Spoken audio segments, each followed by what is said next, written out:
You can hear the trumpets before you see them, a thin metallic thread that pulls your eyes down the avenue. The crowd leans forward as a line of standards passes. Eagles, laurel, the painted shields of defeated foes. Behind the plundered carts and the animals dragged from distant deserts, they come, prisoners in the center of Rome's self-portrait of victory. Among them, a woman who once sat on a throne, jewelry still clinging to hair, a robe that suggests empire more than captivity, and the weight of chains that glitter like a crown.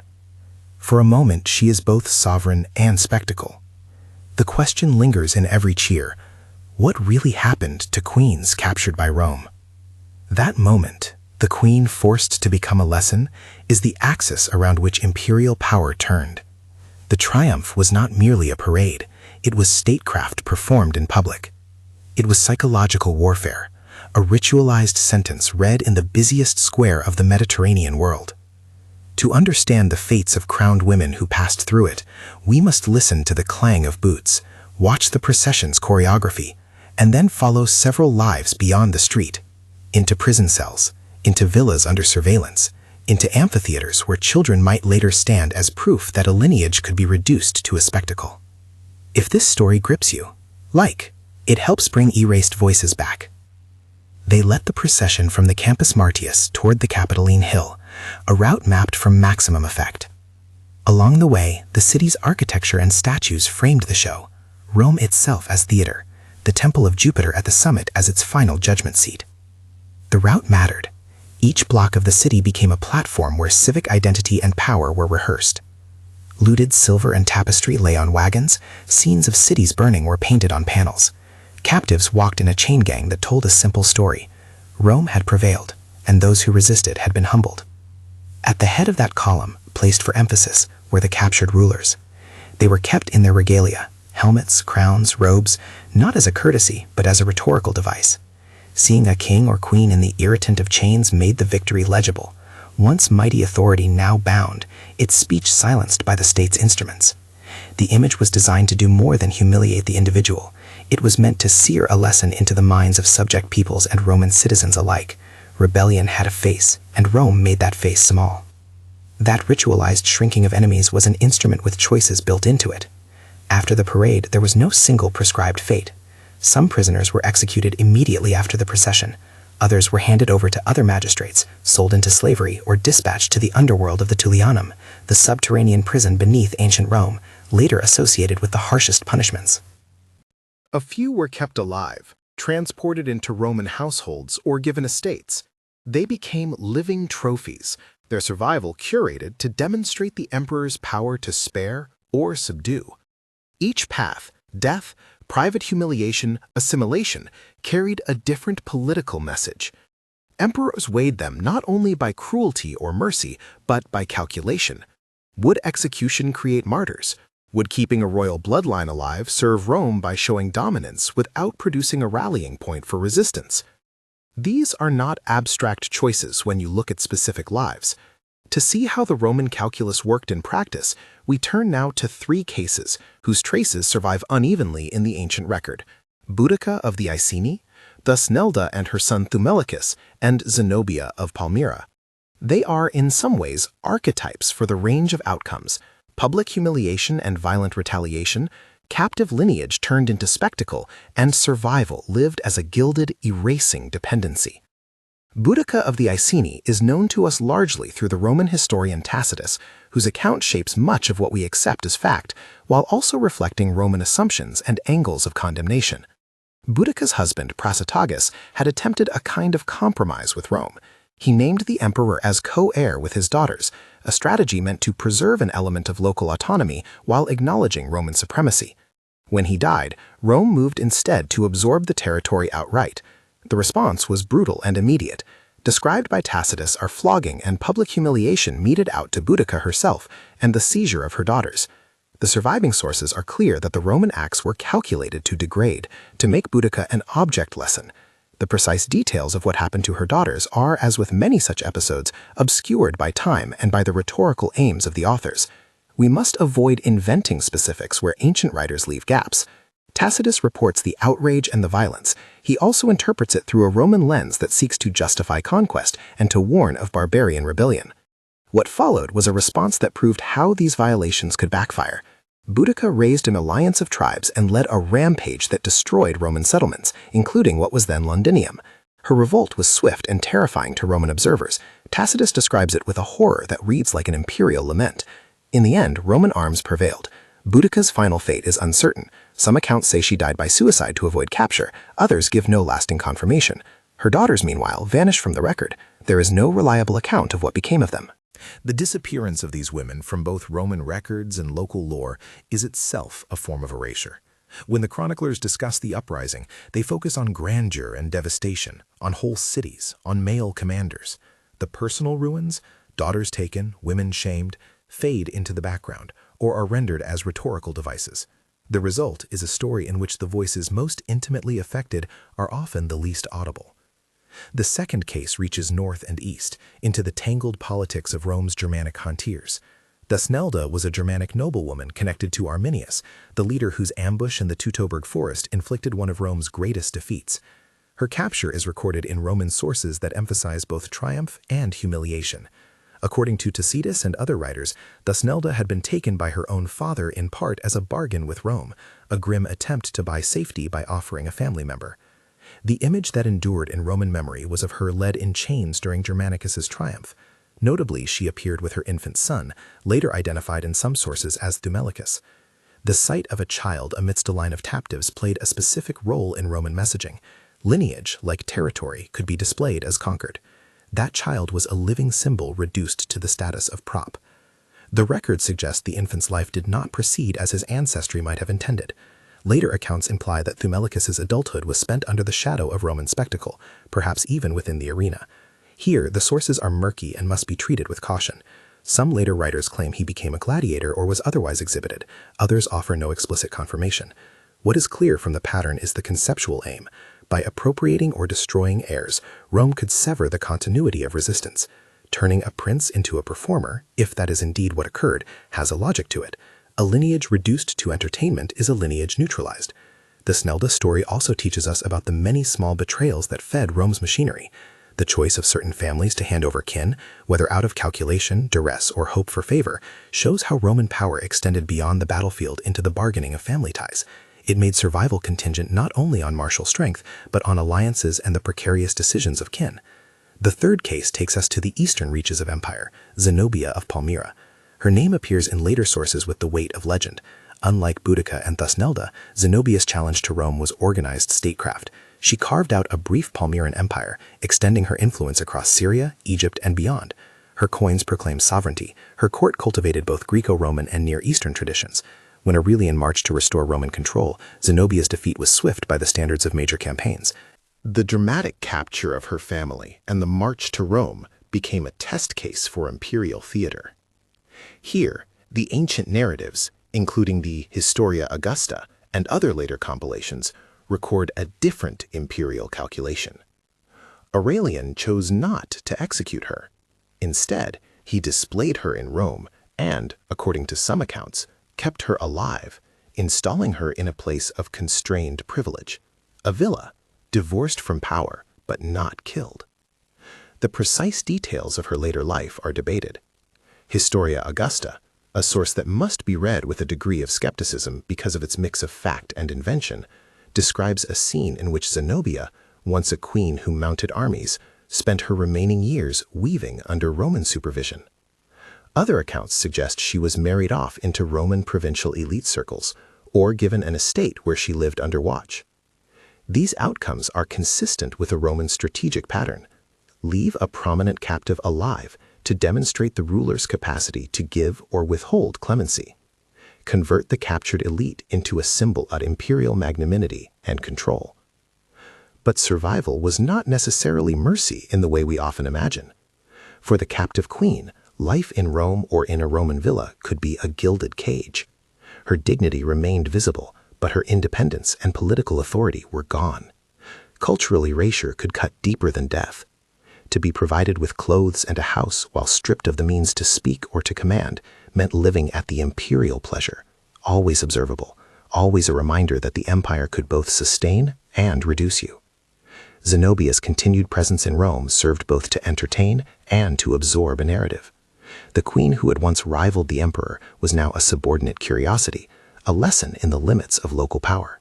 Across these cases, certain institutional mechanisms recur. The triumph established the shape of public punishment. The Tullianum, a grim subterranean prison beneath Rome, represented the endpoint for those whom the state chose to smother out of sight, an architectural erasure. Other captives were parceled into Roman households as servants, tutors, or decorative reminders of conquest. Some were executed publicly to underline the absolute reach of imperial law. Still others were absorbed into Roman society through marriage or property grants, a process of assimilation that might protect an individual but blunt the sharp edges of their memory and legacy. Why did emperors vary in their choices? The answer is rarely ideological purity and more often pragmatic calculation.